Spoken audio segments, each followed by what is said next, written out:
Hello, everyone, and welcome to the Cinematic Schematic, the official podcast of the Cinematropolis.com, your home to thoughtful conversations on film.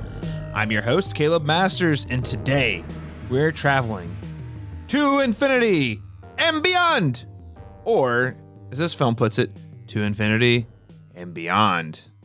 Notice the subtle difference. That's right, ladies and gentlemen. Today we're reviewing Pixar's latest movie, Lightyear.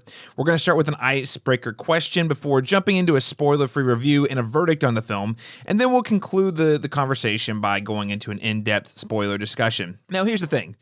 If you tuned into our last episode, you probably remember I said no new episode until Thor: Love and Thunder. But, sometimes bonuses happen.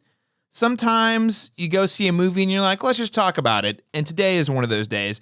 And I'm most excited about today because I'm rejoined by Lauren Weingart, a.k.a. the Video Peach, a.k.a. my fiance. Lauren, welcome back to the show.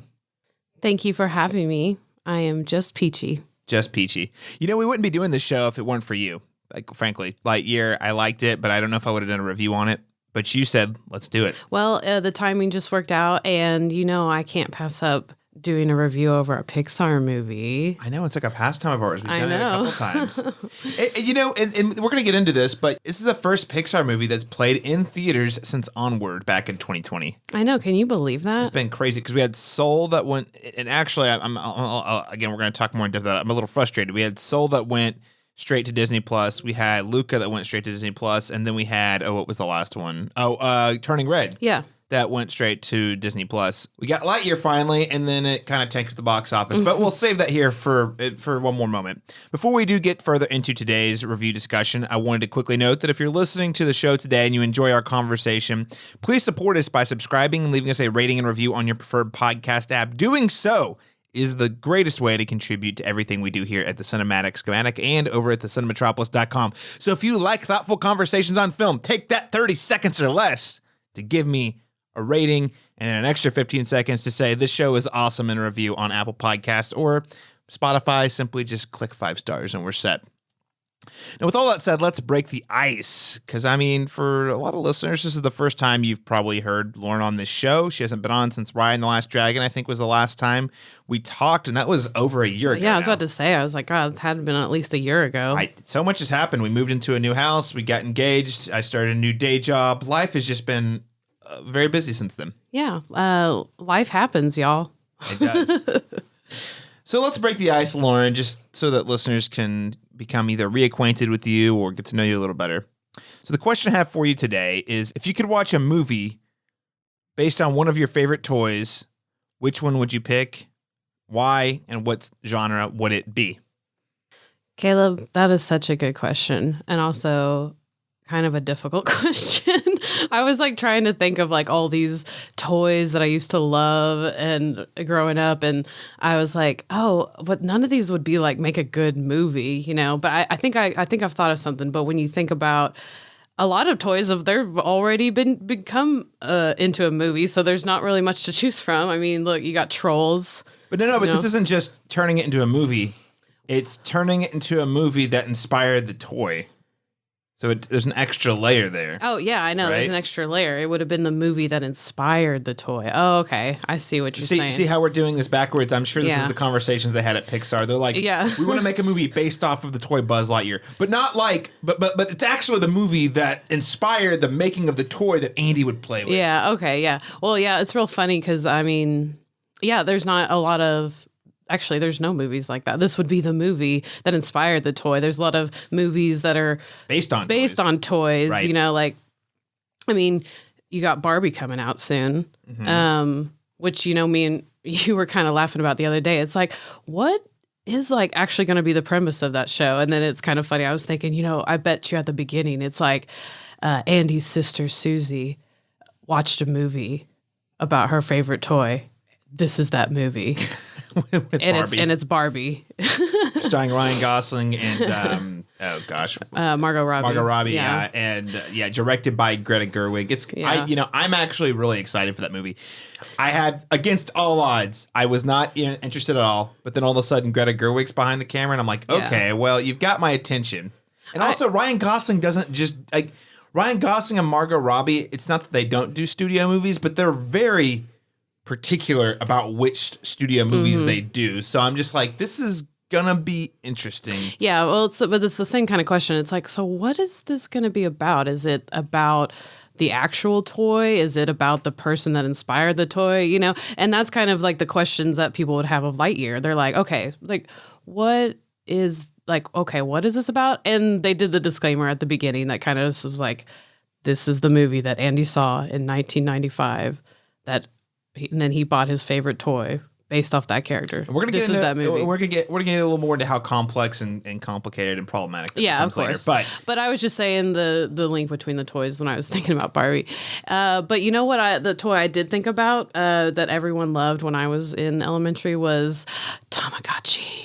Ooh, Tamagotchi. Who didn't love a Tamagotchi? They were banned from my school, by the way. You get really? Oh yeah, because they were distracting students too much, and that was back before they figured out, hey, if new tech shows up, you should just embrace it because the kids are going to do it anyway. Yeah, but they exactly. said take them away. Well, okay, and then your Tamagotchis would die. Oh, I know. And so I remember having like a pink one, like a pink fuchsia one. I don't remember like what it was or the name or which like brand or this generation that it was, but anyway, I thought it could be like kind of like a sci-fi horror film, and it's like all these kids or whoever have to carry around these, and some of them die, because that's like part of it, and then it's like, oh, maybe they get like upset that people are letting them die, and they all like it's kind of like almost like a cyber thing too, so. Oh my gosh! So this is like Tamagotchi is a cyberpunk movie. Yeah. So it's like Blade Runner. Kind of. Yeah. Rise of the Robots, almost kind of thing. So but it would be the Tamagotchi, and then everyone, of course, would buy the Tamagotchi after the movie. Duh. Well, the Tamagotchi consumes the planet by the end, right? Yeah. Is that how the story goes? Of course, naturally. Okay, that's an interesting one. I created this question and I struggled mightily with it. You want to know why? Because as you laid out, most of the toys I played with were based off of something. So you got Beast Wars were some of my favorite toys. And technically the cartoon was created to sell the toys, but like in terms of when I experienced it, I saw them on the show first before I went to the store and bought them. Same with like Star Wars. I never got into G.I. Joes or Ninja Turtles, but it was a similar thing where it's like, well, I saw them on the TV first. And now they're freaking cool. Yeah. Yeah. You see them in action. Yeah, exactly. So. But that's the thing. I did see the thing they were based on. Yeah. So it's like, okay, well, what toys did I have? Yeah, like what toys did you have that didn't have something to base it off of? You just... So here's what I'm going to go with. And again, it's sort of weird because it's been done since, just in a radically different way than I would have done it. But I would say Legos would have been mine. I would have made it some sort of like, similar to you, I think it would have been more of like a metaphorical sci-fi about, how we can construct and deconstruct our society. Kind of the theme's pretty similar to the Lego movie. And I know I'm not saying this because the Lego movie kind of did the thing that I'm describing, but mine would probably be a little more adult skewing, which I know is funny because the whole point is it's toys, right? But like the Lego movie would have been my answer, except for they made the Lego movie in 2014. But that was probably I'll see you move like the Lego Star Wars and stuff, but like I actually played with a ton of Legos just like out of the box back before it was like themed and everything was licensed. And I would have made sort of a twisted sci-fi about building how we build society. And you can either choose to follow the instructions or build it your own way, right? And there would be this big overlord character who's actually the kid, but you don't see him. And he's constantly messing with stuff. And the little Lego people have to figure out how to adapt to it in a weird sort of way. Yeah, this is kind of like the Lego movie. I know. I hate it. But it's okay because I like it. I like where you're going, and because I love Lego bricks, so it's amazing. But see, it's still hard to think of something that there isn't a movie already. Well, because here's the thing. Like I was saying, I think Tamagotchi was a really good one, or Digimon was a big thing. I was super duper into. I love Digimon, but like that's the thing. I saw the anime before I saw the toys, the cards. So. We are a product of the 90s. This is where all the toys were based off. There was some sort of cross promotion, either a cartoon or a movie or something. But so I would go back to my movie would have been the Lego movie. So I gotcha.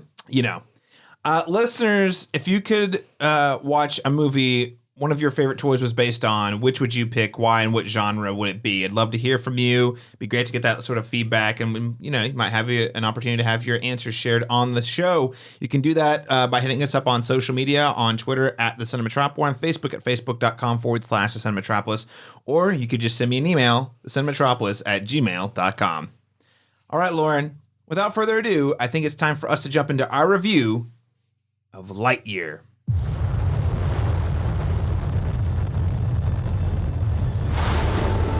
Buzz Lightyear mission log, stardate 3901.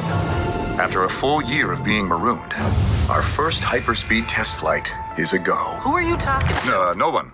You were narrating again. I was not. Just doing the mission log. You do know no one ever listens to the... I know that. Narrating helps me focus. Ready, Captain Lightyear? Ready as I'll ever be, Commander Hawthorne. This is exciting. A new adventure. I'm gonna grant you 4 minutes to be off planet, but then you come right back to us. To infinity. And beyond. You are clear for hyperlaunch. Beep boop, beep boop, beep boop.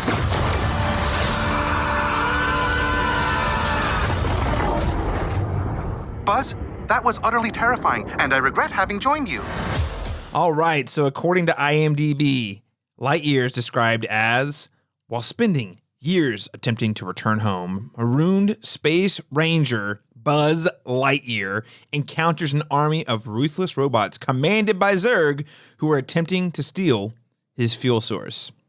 One thing I want to note is this movie's actually, by the time you're hearing this, movie's been out for several weeks.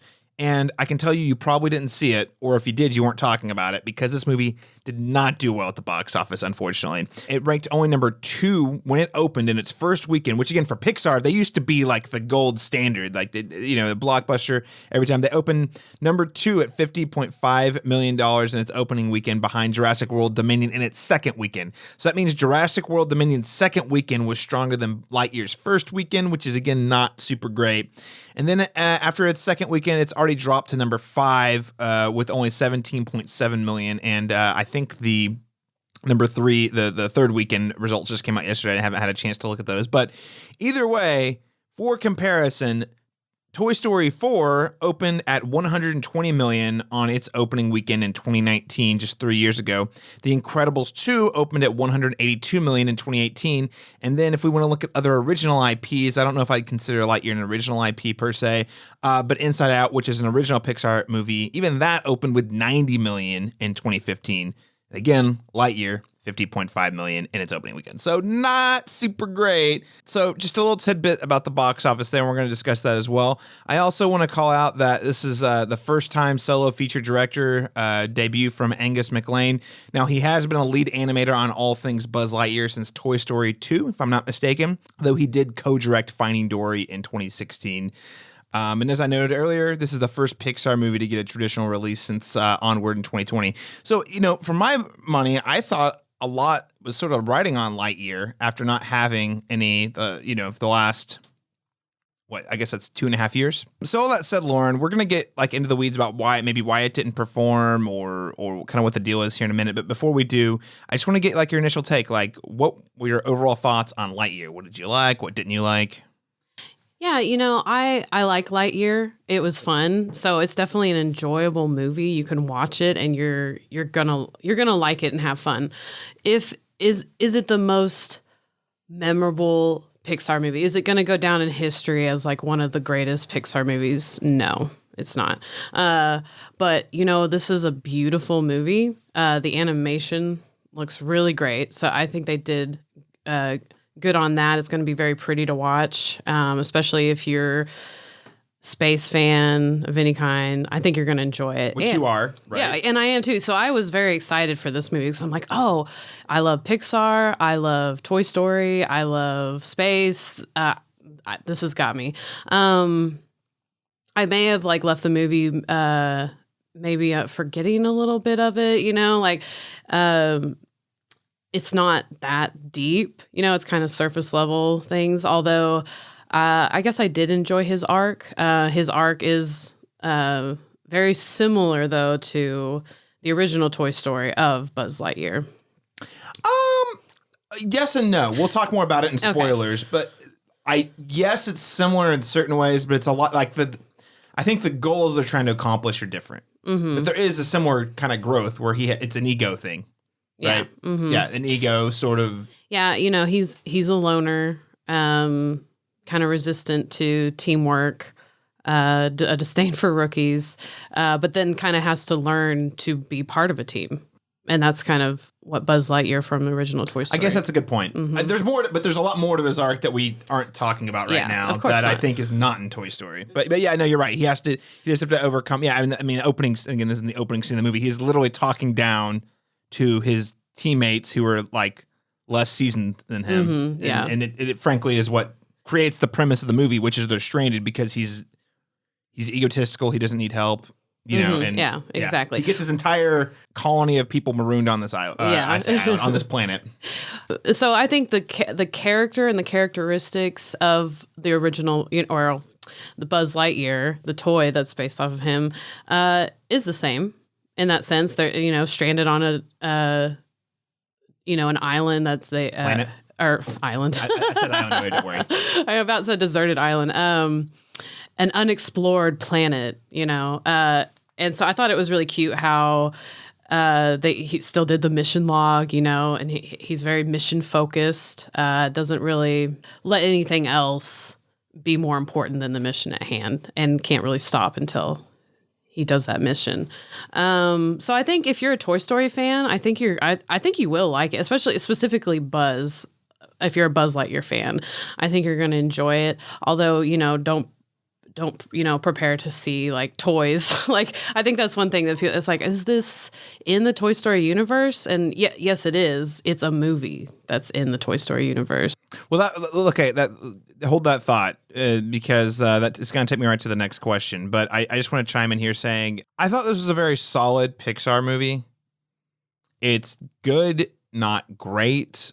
I really like the themes the movie is tapping into. They relate very closely to my heart personally. I think what's funny is they say this is the movie that Buzz Lightyear the toy was based on, but actually if you think about it for more than 5 seconds, it doesn't line up in any way. Like there's tons of, you're like, wait, that doesn't match what we knew. I'm not a Toy Story purist. Like the premise, the movie does not live up to the premise, in my opinion. This movie is not. I expected sort of a Star Wars type movie with Buzz Lightyear. This is definitely not that. This is a lot more like an Interstellar Buzz Lightyear movie because it's not really a big whimsical space fantasy. When you think about like a movie that like inspires kids and makes kids want to buy toys, I think, oh, big space adventure, whimsical. This movie is way more like Interstellar. A lot of like deep character introspection. Time dilation is, again, this is pretty baked into the premise, but time dilation plays a big role, similar to Interstellar. And it's sort of man versus self, which is more like Interstellar than Star Wars, So I just, I don't think it necessarily makes this a bad movie. I just think when they sold the premise, which I think was confusing, we're going to talk about that in a second, but this movie doesn't really, in my opinion, meet that sort of premise. Now, with what we do have on the screen, I think we do have a great character arc. I think it's funny. Got Taika Waititi also dropping in here as a voice actor. That's great. Chris Evans is solid. I don't know. Tim Allen's become a more complicated figure over the last 5 to 6 years, and I totally get that, but I also just have a soft spot for Tim Allen. So whenever I hear someone else doing it, it's like, well, I like Tim Allen, so I'm going to be biased, even if, again, separating his work from his personal views, I understand why some people are like, yeah, it's time for a change, but also it felt like it was missing. That's all that said, though. Chris Evans was good. So Chris Evans did a good job as this Buzz Lightyear character, but not making it too much like the Tim Allen. It's like there were definitely similarities, and I feel like the overall character was captured, but he did it in kind of his own way too. Yeah. And then I also think like, God, what would this be like if it was Tim Allen that, actually voiced it? It might have been a totally different movie. And I was even expecting a different, like a cameo or something, but my suspicion, this was never explicitly said, my suspicion is that Disney Pixar is trying to distance themselves from Tim Allen. Just, Again, that's conspiracy theory. Disney, So- Pixar, maybe, but Disney is going to have a Santa Claus with Tim Allen. That's a good point. That's so a really it seems good like things point. are okay. So why would they not cast him in the role? I don't know. It might just be it might have just really just been their choice. They're like, well, we want it to be different, maybe. And then you think about it. But he didn't even. My whole thing was he didn't even cameo, and there was a couple of. We're not going to spoil the film. There was at least two different times where I was like, "Oh, Tim Allen cameo," and they didn't do it, and I was like, "Oh, okay." Socks, the cat companion robot to Buzz. Oh man, steals the movie. The soul, beating heart of the movie is Socks. Can I say yes? Okay, so he is my favorite character from the movie. Hands down, it's not even a contest. Here's the thing. Characters like that can easily annoy me. When I first saw the preview and you kind of see some of the lines that the cat is saying, I thought I was going to be so annoyed by this character. No, total opposite. It was the lines hit great. He actually got probably some of the most humorous lines in the movie. He had the best part of the movie. Best lines in the movie. Think, yeah. And the deliver was like just spot on, and it was just like clever and good, and I liked it a lot. And he's so cute. He's a little robot cat that even like rubbed his legs and stuff. I thought it was perfect. And it was also, this character was voiced by Peter Song, which is a Pixar creator, and he's done a lot of other voices in the Pixar world. Well, and it's funny. I think Pixar. Here's the interesting thing about you say that you see the trailers and you're like, oh man, I don't know if I'm gonna like this character. I kind of had the same thought. But you know what's weird?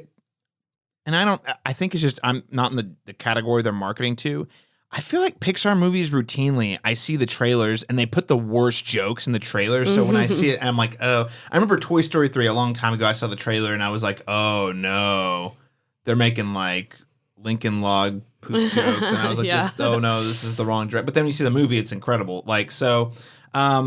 Anyway, I say that to say, yes, the trailers did not do him justice. One thing I will say though is this movie supposed to be coming out in 1995 in the universe. Oh yeah, no. And everyone's buying a Buzz Lightyear. I guarantee you they would be buying a Socks toy as huge well. plot hole right there off the bat. It's like, where was it? Where was Socks? And I think, it would have been cool if they were able to use Socks, like if he was actually like, maybe he was in Toy Story 3 and he was a toy on like a random daycare shelf, but it's a totally new character, it seems. So yeah, definitely kind of a plot hole there, but Yeah, I mean, so things I don't like about the movie on that same note, though. I just feel like it's not the strongest outing for a Pixar. Like there was a couple moments that got me a little bit, but like, I don't know. I don't feel like this is one I'm in a hurry to rewatch. I'd rather watch the Toy Story movies again. The characterizations are good, but again, like you said, there's really just not a lot of depth. And even the themes that I think are pretty strong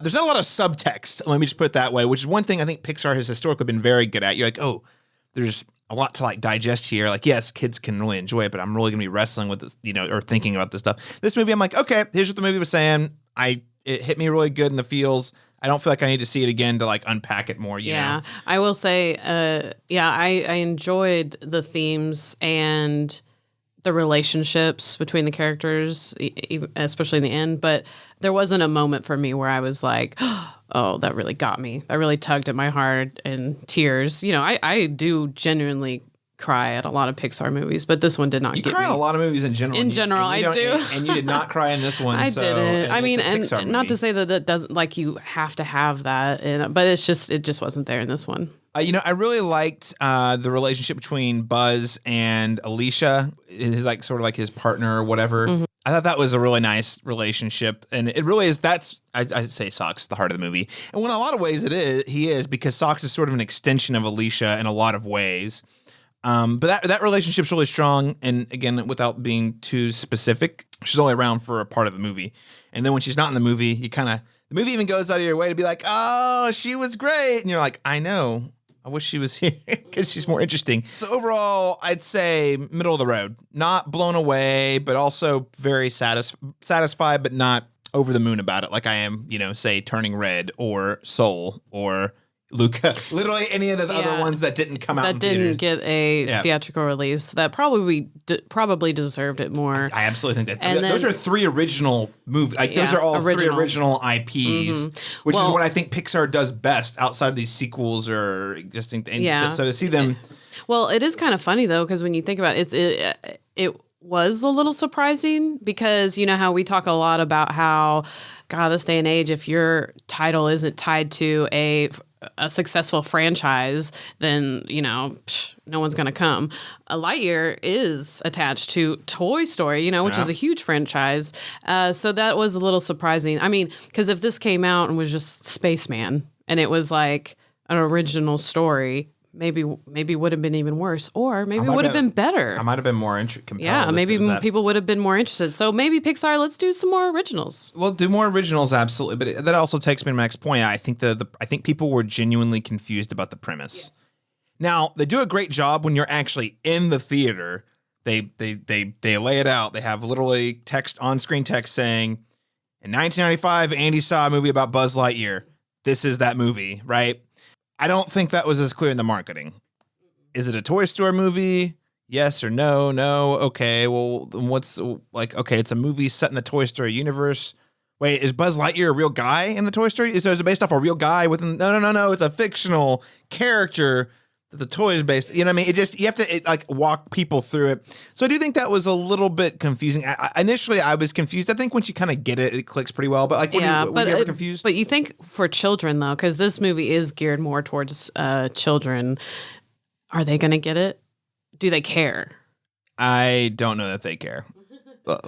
Being honest, that's a stumbling block on the marketing side of things for sure. Another thing that I'm just going to acknowledge, I'm actually really upset about it, just to be clear, because I think it's a load of horse shit.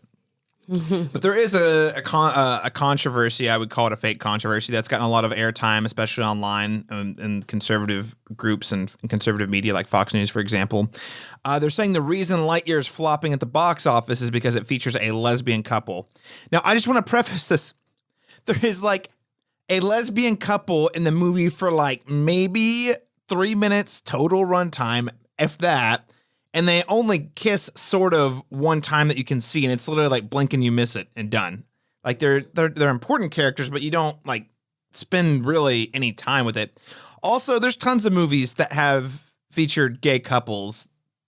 In fact, Jurassic World Dominion had a LGBTQ plus character in it. Even more recently in a Marvel was The Eternals. Yeah. Well, that movie didn't do super well either. But, Well, just saying, it was another Disney movie. Yeah, but... Well, anyway, it is, but it also flopped. But yeah, okay. But anyway, yes, it's not as if Lightyear is the first movie to do exactly. that. Well, yeah, and it is kind of sad because, like you said, 3-minute runtime, and some parents are like, "Oh, well, you can't see the movie at all." And it's ridiculous, and it's just the worst way to bring up a child is to think that everything is tainted if it has this. And honestly, I liked that they did it, and I like that they didn't make it a big deal in the movie. Saying. It's a really great inclusion because it just normalizes it. Exactly. It's not they don't make it a thing. It's literally just hey, this is completely normal. Partner is lesbian. Yeah, it is completely normal. She met her wife, and it was just this normal thing, and it wasn't even made into part of the story. It was just as if you were saying, "Oh, this is my mom and dad," or this, It's just I like that they are putting more of that in there. Yeah, because I think kids need to be exposed to that. Absolutely. To make it more normal. Yeah, I agree. And I also just want to preface this, I don't actually think this is why the movie is losing money. I think there's a lot of other problems. I think marketing is probably the biggest piece of it, and maybe timing to a lesser degree. But it's just one of those things I want to acknowledge it because it got a lot of airtime online, and I just think it's a load of hogwash because again there are lots of movies with LGBTQ plus couples in it that have done just fine. It's not as if this is some new unexplored thing. Yeah. All right, Lauren. Well, to continue things here. I mean, this is technically it's not a Toy Story film, but it's because it's got Buzz Lightyear in it. It is kind of. How would you compare it to the Toy Story films? Do you like it better? Do you like it worse? Okay, so I would say I like the Toy Story movies better. It's almost like they're not really comparable. I mean, obviously Toy Story is about a bunch of toys and like this unrealistic, fantasy, whereas Lightyear is a little more, I guess, realistic, even though they're on a weird planet. But yeah, I definitely like Toy Story.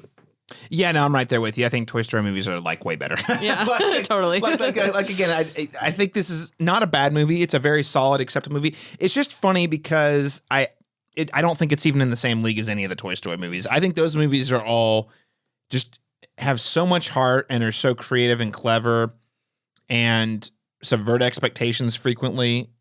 Whereas this just feels kind of like a movie.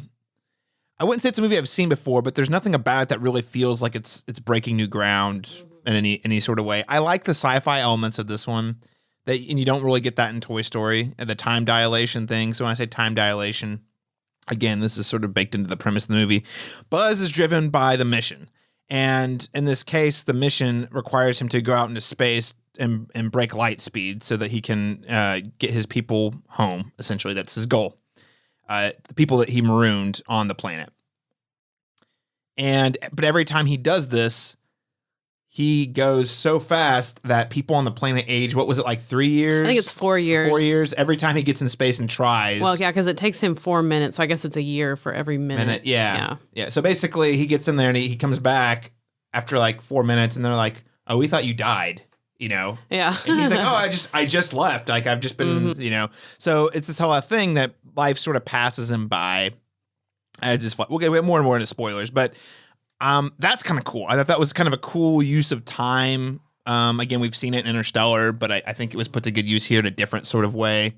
That's pretty cool. But otherwise, I like Toy Story Buzz more than I like this Buzz. Also, this is funny. You're going to think this is funny. Back in the early aughts, there was an animated series, Buzz Lightyear Star Command. And I actually really liked that cartoon when I was younger. And I wasn't necessarily expecting that exactly, but that's kind of more, and that animated series definitely does a lot more of what I thought we were going to get than what we got. And what we got is fine. It's just, it's definitely not like a whimsical, like if I was a kid and I saw this, I don't know if I'd be like, Buzz Lightyear. Well, yeah, that's what I was going to ask. Like if you, in 1995, if you saw this movie, would you be like, oh my gosh, I got to get a Buzz Lightyear toy. Oh my gosh.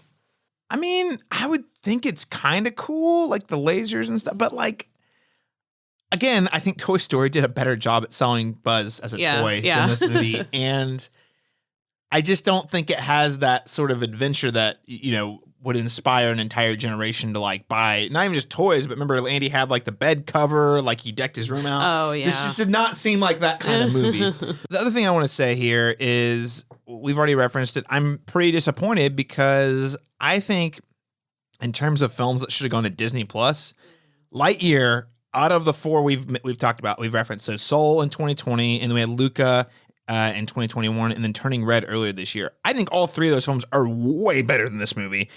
This one's the first one. I'm like, it is kind of cool to see it on the big screen because you got space. But here's the thing: they actually aren't in space that much in this movie. They're marooned on the planet.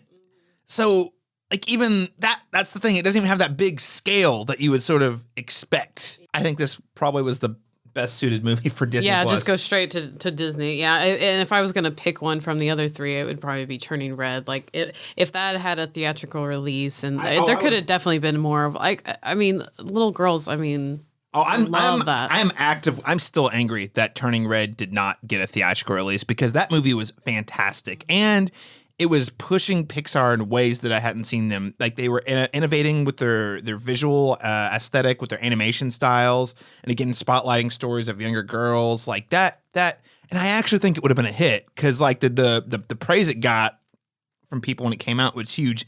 So I still think Disney owes them a theatrical release for that movie because it's incredible. Versus this movie, which I'm like, it's okay. Yeah, you hear that, Disney?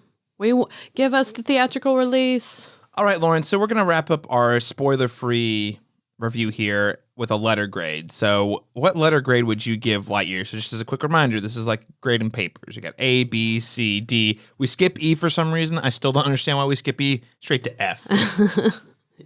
Let's see. B minus. B minus? Yeah. Because like I could still probably picture myself just like turning it on. Because it's a solid movie. Yeah. It's fun to watch. It's fun to look at. I did enjoy a lot of like the same, line. Like you hear a lot of the same lines and can see some references to the original, which I enjoyed. So yeah, I'll give it a B minus. B minus? Well, I'm not too far off. I give it a C, right down the middle. Like, I know that means kind of average, and I guess I would say this is definitely more on the average side of Pixar. Like, even when they're delivering an average Pixar movie, it's still pretty good. Yeah. It's not like you said. If you turn this on Disney Plus and I wasn't doing anything and it caught my attention, I'd probably watch it or have it on in the background while I do something else. I wouldn't be mad about that. Do I want to go out and see it in the theater again? Nah, not really. No. Do I think you should rush out and see it? Well, if you haven't seen it, yeah, probably, because it needs to make more money, and I don't like that Pixar's first release in like 2.5 years bombed. That wasn't a good feeling. But I think it's worth your time. It's worth seeing in the theater at least once. But after that, it's not one. If I was I used to buy every Pixar movie on home video, and I had to stop after a certain point, back when they increased the number of movies they put out. This is not one I feel I would ever feel the need to own, in the world of physical media, even when I did have a lot of them. So C, you go B minus, I go C. On that same note, though, what alternate movie, television show, novel, music, video game, or other media recommendation would you give to listeners who either enjoy Lightyear or are intrigued by this type of story? So, I mean, obviously, there's the obvious ones that we've already talked about. Interstellar. You can totally watch that movie and then watch this one, and it's just very reminiscent of that. But then you have an animation and you have a live action. So, but then if you are going to pick a Toy Story movie to watch before this one, if you were just going to pick one, I would do Toy Story 2. And that is one of my favorites. Toy Story 2 is really good. I can't decide if I like it better than the first one, but like it's just so good. Man, Toy Story 3 is pretty good too. And Toy Story 3, it's like a lot of people kind of forget about it, but Toy Story 3 is very good. And I like Toy Story 4. I like Toy Story 4 probably the least. But it's still really good. It's still very, very good. Yes. It feels like, and the nice thing about it that I like about it too is Toy Story 3 puts a definitive end to that, to the whole Toy Story saga or whatever you want to call it, or trilogy. And it's beautiful and it's sweet and it's moving and I love it. And I cried like a baby. I probably would if you turn it on right now. Toy Story 4 is like an epilogue.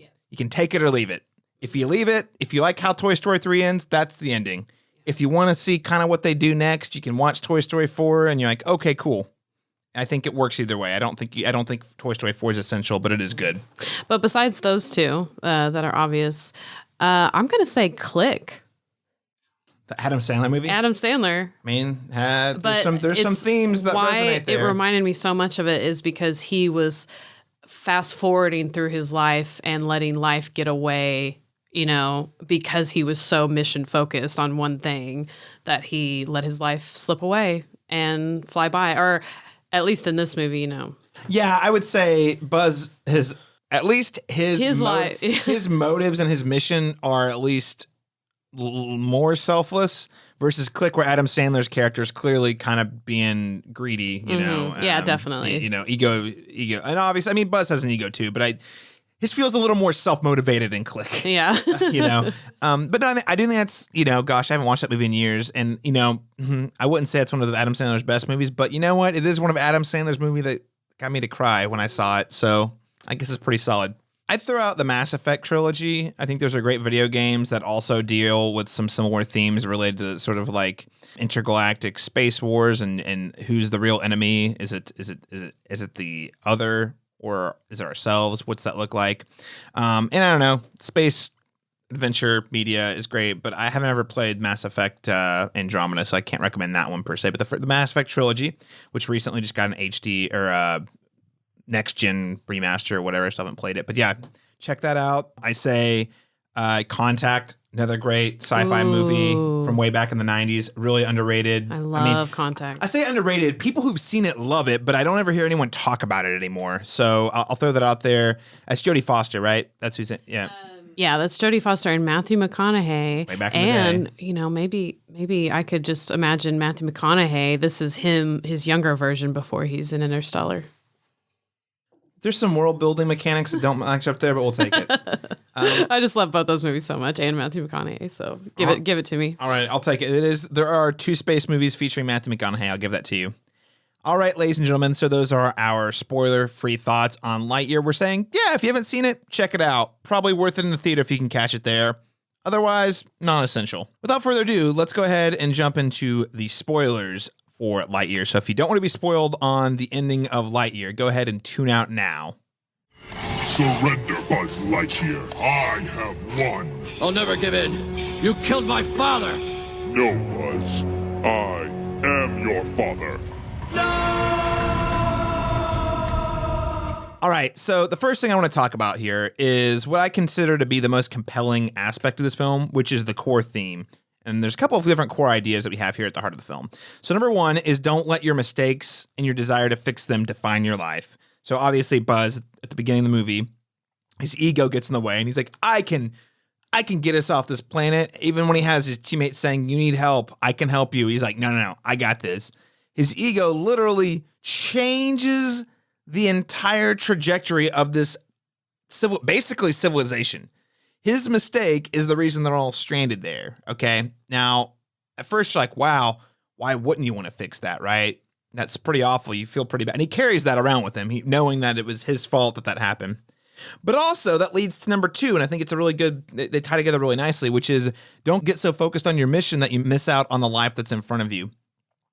And what I mean is, even though they were all stranded there, the people from this little space colony were able to find happiness. They were able to find ways to connect and survive and adapt to the planet. So much so that by the time Buzz's generation had died, because he was so focused on the mission, they'd all died off. The next generation's like, we're good. We've literally grown up here. This is our entire life. We don't want to leave, So, and Buzz missed that. He didn't understand why they would want to stay there because he wasn't present, right? He didn't see those connections that happened. He didn't see his partner Alicia fall in love. He saw the sort of the outcome, but he was so focused on the mission, he didn't really see that as a positive. But that wouldn't have happened if those good things wouldn't have happened if he had succeeded at the beginning, right?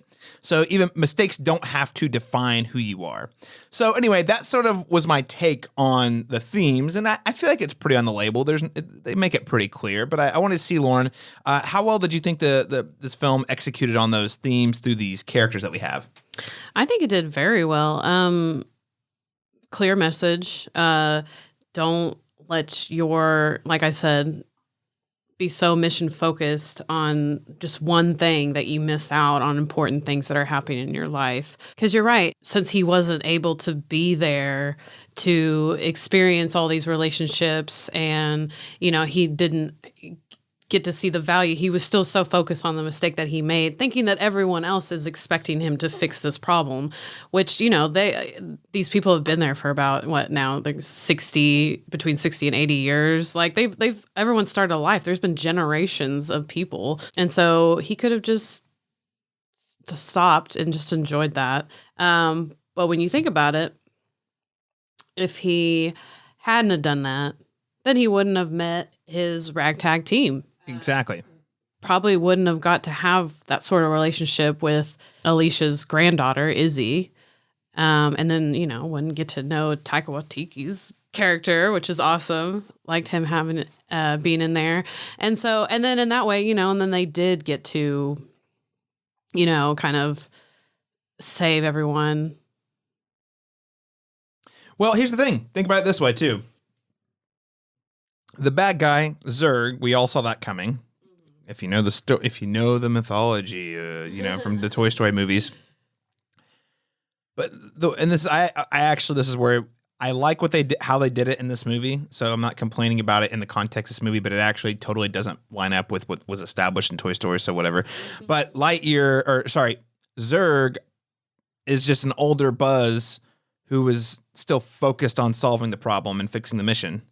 And if he hadn't have met his ragtag team, he wouldn't have seen, because he was working with them and especially getting to know Izzy, he realized Izzy wouldn't have been born if he had fixed the problem, right? So he's like, I wasn't here for all this, but these people like have a life. They loved their life, despite the mistake. Yeah, and he was able to realize that because then it was like, oh, well, yeah, Izzy wouldn't even like be here. So you can't get so hung up on, like your mistakes and changing the past and, and I say this all the time. It's like you got to live your life that you're living right now. You can't dwell on the past or worry too much about the future. You need to cherish the moment that you're in right now. So yeah, I mean that's frankly one of the reasons that I really the themes really resonate with me because you've been telling me this for years. You're like, Caleb, don't let your job take over. Don't let how you messed up yesterday affect today or what you're going to do tomorrow. Don't get so focused on your career goals of tomorrow that you get busy and you lose sight of what's going on right in front of you.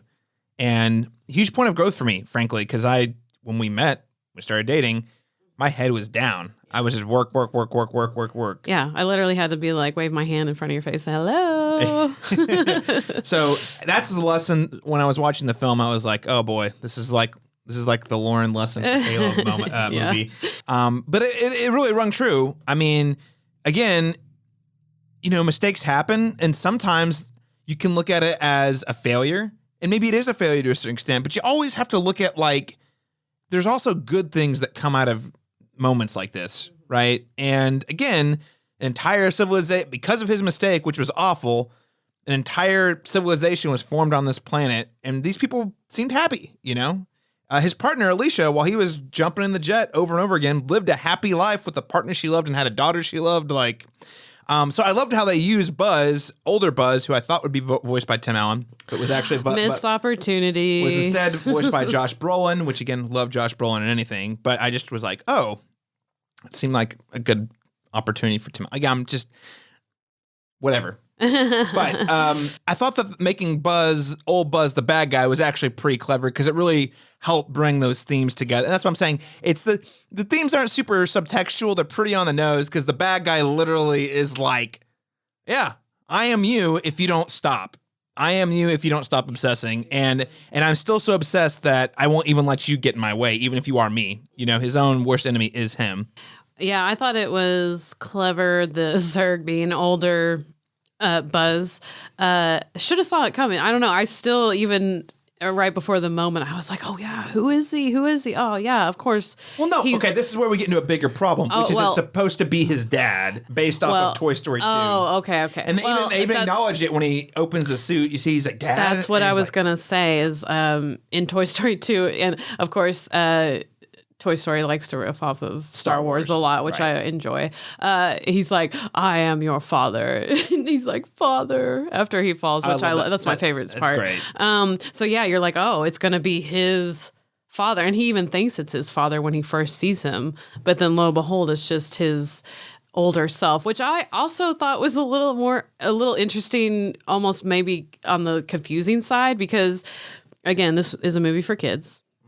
You already have the time dilation, interstellar sort of thing going on, which already is probably going to be a little kind of hard to comprehend, wrap around a child's head. And then you throw in a new timeline, and it's like, wait a minute, how is there two Buzzes, and why is he older? And that just gets into a whole now thing. I will say, Tip, again, it's so funny because this does sound like something I would like, because I love when you get with time travel. Oh, I love it. Don't get me wrong, I love time travel. It is very confusing, and the movie doesn't really dwell on it very long, which is fine. I don't think they needed to. Don't overcomplicate. Well, you can't. This is going to take me to the second topic I want to hit on. I want to follow that train of thought, and this is where I get hung up, and maybe this is a dumb thing to get hung up on. This movie does, again, outside of the fact that I'm like, I don't feel like kids would watch this and be like, I gotta have Buzz Lightyear everything. It just is not.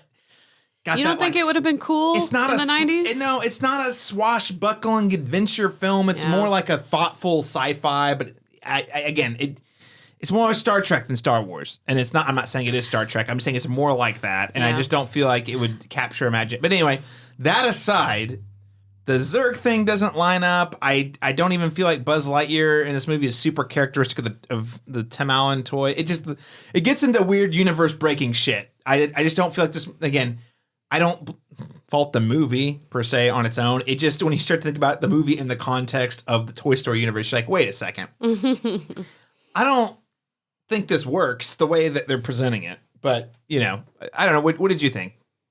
Well, yeah, I mean, especially since there was no socks toy in Toy Story, because there definitely would have been. Yeah. But yeah, I agree. It kind of breaks a lot of things. Kind of have to fill in the gaps yourself a little bit and just kind of just be okay with it, you know, if you want to enjoy this movie. Here's a question for you. In the Toy Story universe, is Lightyear live action or animated? Okay, yeah, I remember this question. Okay, so I think he would be live action.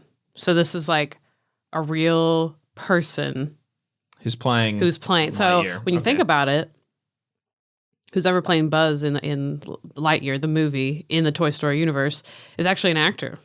Right. So he might be in other films. Maybe they'll throw that in somewhere in the future. Make him a cameo? Yeah. Actually, that would be pretty funny. Because, okay, so listeners, I just want to clarify on what I mean is Toy Story is an animated universe. This is a movie in the Toy Story universe. So is it an animated movie in the Toy Story universe, or is it live action? Because even the live action would look animated. Yeah. That is a kind of break your brain. How many conversations like this do you think they had at Pixar when they were developing the script for this movie? No, but it's always the same. Oh, you know, we'll just go with it. It'll work. Don't think too hard about it. Don't think too hard about it. Do you think this movie succeeded in accomplishing the mission of telling the story of the movie that inspired the toy? Yes and no. I mean, I actually think it would have been back in the 90s would have been a cool movie for especially boys. I mean, I wish it would have. There was a lot of nods to older space movies, which I appreciated. But I guess I wish it would have had more of like a 90s feel to it. That would have made it a little, like if it would, something about it, you know, just was screaming like, oh, like this is like a movie I would see in the 90s, because it actually... Not to mention you have a gay couple in this movie in the 90s would have been the most progressive movie. That's true, yeah. Well, because the animation, you know, it's more modern, you know, kind of more something that you would see today. So yeah, yes and no. I just, my thing is, again, and this is such a nitpicky, I don't think the movie is fine. I really was expecting more of a proper space adventure, because when you think about the premise of this movie, it starts and ends pretty definitively. In fact, the implication is that the biggest adventures Buzz Lightyear has had have already happened. Like, and we didn't see them. That's it. And I thought that's the thing. I thought we were going to see those. Now, I'm not saying where we landed is a bad thing, but like his whole thing throughout the movie is he's like, I've got to get back to being a cool space ranger. Like, that's who I am. And we got to accomplish the mission so we can get back to doing that stuff. And I think that's a great, but it feels like almost like the second or third entry in a franchise, you know, whereas the previous one or two movies Maybe were it like, is. yeah, but see, but it's the first movie, at least his position as the first movie, you know, that's why it feels weird. It feels like there was a Lightyear movie in which he did the more swashbuckling adventure, and this is kind of where you put a cap on where the character ends up, you know, versus this is the whole story. It just feels kind of weird. No, I see what you're saying there, because they crash land in the planet, and then that's where the story is. Yeah. You know? And of course he, you know, travels through space around, you know, a star, but you know, that's the only space stuff that you're going to get. Although I do enjoy the planet. Yeah, it's a cool planet. I think it's a cool planet. I think it's reminiscent of the planet in Star Wars, Empire Strikes Back. Which one? I know I'm so bad with names. Dagobah, the swamp planet. Yeah, the swamp planet. The one Yoda's on. Yeah, because it's when he first is there, the trees are all big and mossy, and then you got all these creatures, and I did enjoy the big vines that like grew and like would take on, and it was started to become part of their civilization. You know, like they had, like after you know years have gone by, they had come up with like rigs and stuff to like help with this. So it's like they're adapting to that. And then when he's like, you know, way in the future, 60 years later with the ragtag team, I enjoyed the adventure. I mean, that one scene when they have to go, like, they're trying to be really quiet and going to, I can't remember what they're trying to get in there, but remember there's all those, kind of like The bug creatures? yeah, like they're like big bugs. I thought that was pretty entertaining and pretty like adventurous, something like you would see, in a sci-fi movie like Star Wars, but I think they were trying to get the spacesuits was what they were in there for. I'm pretty sure that's what it was. Yeah, that was one. And I did like that sequence quite a bit. I liked the whole inflatable. Again, his team was a lot of fun. I did have a lot of fun with those characters and the dynamics. Like, again, we saw him being so cocky with like trained rookies at the beginning, and then it's just hilarious that the hand he gets dealt is these are basically they're not even rookies. No, they're not even trained rookies. They're just people who are there. They weren't even. They were like in training camp. Yeah, but he learns the value of even that and accepting help and having a team, Well, and that's part of being a team too, is figuring out the strengths of each. Really, him being a real leader in a lot of ways. Like he's got all this knowledge and experience, but that's not all that makes it. Being really good at a thing doesn't make you a great leader. It's learning how to learn the strengths and weaknesses of your team, how to help coach them and help grow them, how to communicate, things like that. That he definitely at the beginning seemed like he was just like a badass space ranger who just happened to be in a leader role because he was good at his job versus he had to like, oh man, if we want to succeed, I've got to help them get better. But I can't just like, it's not a light switch. You got to train them and coach them and yeah. All right, Lauren. So we're going to conclude our spoiler discussion with a little bit of the Easter egg corner. Ooh, my favorite. Your favorite. You always love to point out the Pixar Easter eggs. And I know we've only seen the movie once, and it was a couple weeks ago at this point. But were there any of those classic Pixar Easter eggs that you came across that you want to share with us? Of course. Like you said, I love finding the Easter eggs. I can't always find them, So some of these I did look up. But in one of his first voyage to test out the crystal thing. There's I forgot what they called it, but yeah, the crystal. There is a constellation in the sky, so be on the lookout for when you're watching. It is the Luxo Junior lamp. There's a constellation of the lamp. That's great. I love that. So I thought that was cool because they've done constellations before, like in Lion King, but. And stuff like that. Not in a good way, but I just thought of that as I said it. I'm like, wait a minute, that wasn't like an Easter egg. I don't know why I said that. Okay, Talk about 90s Disney. Okay, I promise it does not say sex in the Lightyear sky. Okay. All right. Obviously, in pretty much most of Pixar movies, there is the Pizza Planet truck, and it is in this one. I didn't see it. Where's it at? Okay, so when they are driving away, like when he's having to this is like later after he's gone a few times, and I think it's after, it's like Alicia Hawthorne is like really old in this one, and they're trying to like escape the soldiers, so they're driving on the platform, and then so you can see a Pizza Planet driving in the background. Oh, nice. Yeah. Very cool.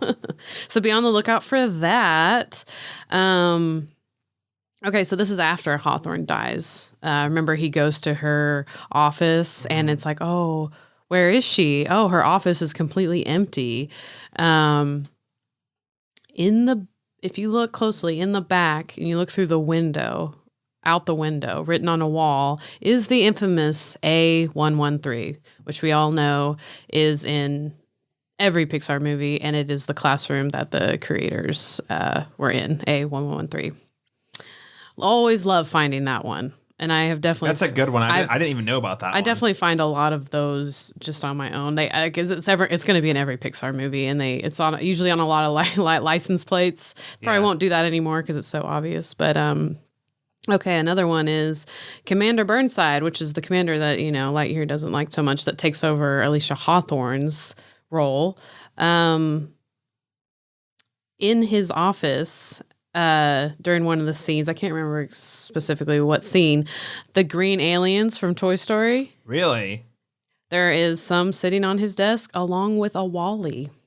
No. Yeah. I didn't catch the Wall-E? Sitting on his desk, real small, if you look hard. After he takes over her office. And just some other things that are just kind of some nods.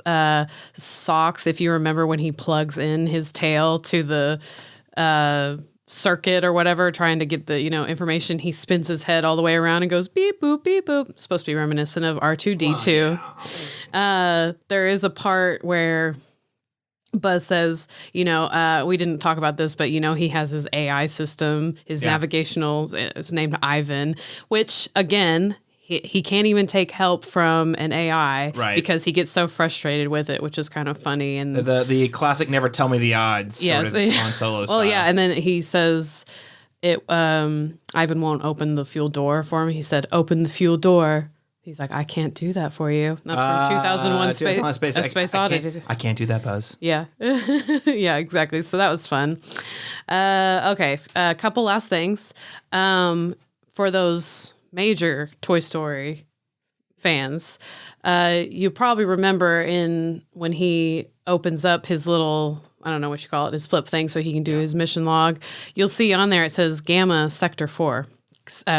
Gamma Quadrant of Sector 4. Mm-hmm.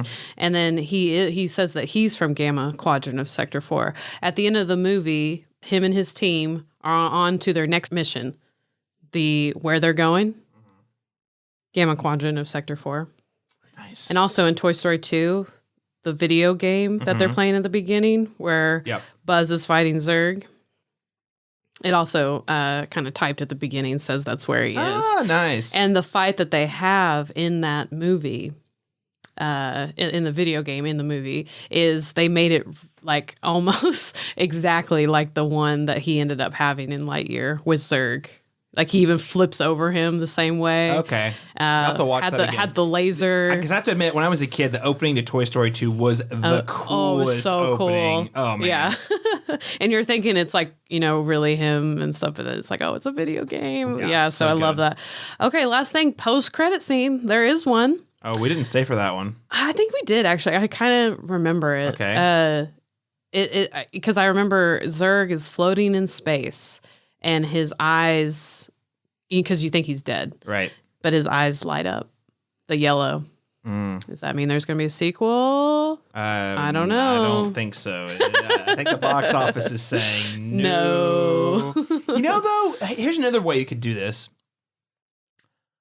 A Disney Plus series would actually be probably that pretty would good. Be fun. Like that's the thing. Like, and I actually have been not super... now that we've gotten enough Disney Plus projects, I'm very confused about what they decide to make a series and what they decide to keep a movie.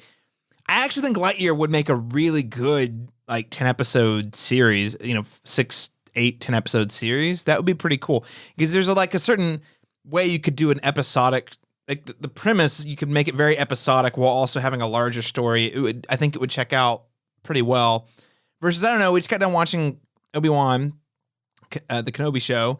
And I thought it was great, but I was like, I think it would be better if it was just a movie. Yeah.